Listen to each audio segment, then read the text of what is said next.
Welcome to engineer Venkat plans. இன்றைக்கி நம்ம பார்க்க போகிற அருமையான டாபிக் பார்த்தீங்கன்னா கிழக்கு பார்த்த ஒரு வாஸ்து வரைபடம். பிளாட்டோட அளவு 25க்கு 100 இருக்குது. நம்ம பில்டிங் ஏரியா மட்டும் மென்ஷன் பண்ணியிருக்கோம் 22க்கு 50. ஸோ 3 பக்கம் நம்ம இடம் விட்டுருக்கோம், தெற்கு பக்கம் மட்டும் இடம் விடலை. ஓகேங்களா? இந்த பிளானில் ஃபஸ்ட் பாயிண்ட் பார்த்தீங்கன்னா ஃபேஸிங் இது கிழக்குன்னு சொல்லியாச்சு. 2 கார்னர்ஸ் நார்த் ஈஸ்ட் சார்ந்த என்ட்ரன்ஸ் நம்ம அமைச்சிருக்கோம். அக்ரிமெண்ட் நிலைப்படி அக்ரிமெண்ட் சார்ந்த கிச்சன் நம்ம இது. சென்ட்ரலில் ஒரு ஸ்பேஸான ஹால் இந்த பிளானுக்கு அமைது. வாசலுக்கு நேராக வாசல் கேட்டதுனால இந்த அமைப்பு.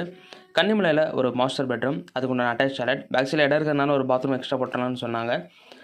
அண்ட் இந்த இடத்துல ஒரு பெட்ரூம் நமக்கு ஸ்மால் சைஸாக கிடைக்குது. ஓகேங்களா? ஒரு கோட்டையாட் வியூ வச்சுருக்கோம் வெளிச்சதுக்காக. கார்னர் வைஸ் விட்டு கிளாஸ் எல்லாம் வாசப்படி பக்கமாக அமைஞ்சிருக்கு.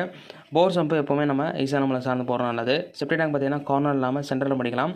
வாயுநிலை இடம் இருந்தால் வாயுநிலை போட்டுக்கலாம். இன்றைக்கி இந்த மாதிரி வீடு கட்டணும்னு நினச்சிங்கன்னா நமக்கு ஒரு 25 லட்சம் செலவாகும். ப்ளஸ் ஒரு 5 to 6 lakhs வச்சிருந்தீங்கன்னா இன்டீரியரோட அட்டாச்சும் பண்ணிக்கலாம். உங்கள் ஜாதகத்தில் சூரியன் நல்லா இருந்தால் மட்டும் கிழக்கு பார்த்த மனை தேர்ந்தெடுக்கும். 6, 8 பண்ணல லக்னத்துக்கு மறைஞ்சிருந்தால் தவிர்க்கிறது நல்லது. நன்றி.